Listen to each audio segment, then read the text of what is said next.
J-Temp is a polymerizable temporary material that has a little bit of a pinkish tint to it.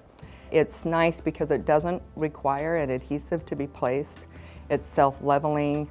It's something that has a little bit of shrinkage, but not much. There's almost no oxygen inhibition layer to it. The first time I started thinking about J-Temp, I was doing a root canal on a maxillary molar.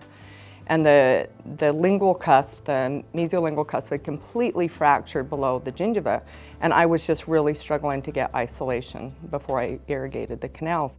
So believe it or not, I went and I did a lot of ortho at the time, and I took one of our ortho products and I used it to act as a barricade for irrigans, but also to help support the cusp that were there before I put a clamp on, and it worked out really well.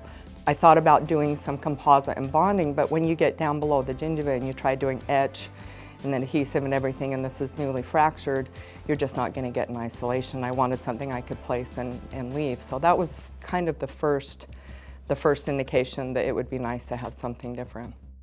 It started with there always being a need for something that didn't exist. The more I started using it for different niches that weren't covered, the more I found this is really nice to have one product that can cover a gamut of different needs versus 5 or 6 different materials that may expire before you use them next.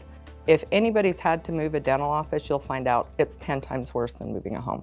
There are so many different products that are just have one indication for what it can be used for.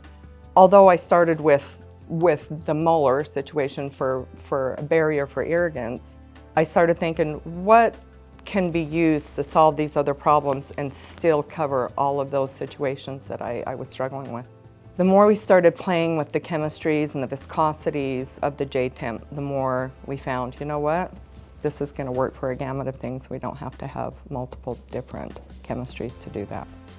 So when I graduated dental school, my dad had said, hey, Jay, I can't see this patient. I need you to go in and make a temporary, for this implant that was placed on tooth number 7. And, I'm traveling, so it's gonna take, a few weeks to get the final restoration back in. I'm like, no problem, Dad, I got this. I made the most beautiful temporary. I mean, I was so proud of myself, right? So I took a picture of it and I sent it to my dad, and he's like, oh, Jay, what did you do? He didn't come back for 7 years. It looked too good. So J-Temp is pink because we want just a subtle reminder to the patients that this is still just a temporary restoration, that they need to get back into their doctor and get the final restoration placed. But for the doctor, it's also a color that will allow them to determine what's temporary, what's tooth structure, so that they know all of the temporary is removed before they do the final restoration. I think I'm just lucky enough to be in an environment where we can kind of tinker and play and get those innovations out. There's always problems to be solved. I think dentistry from one patient to the next is a little bit different. So just solving problems all day long seems to be what we're about.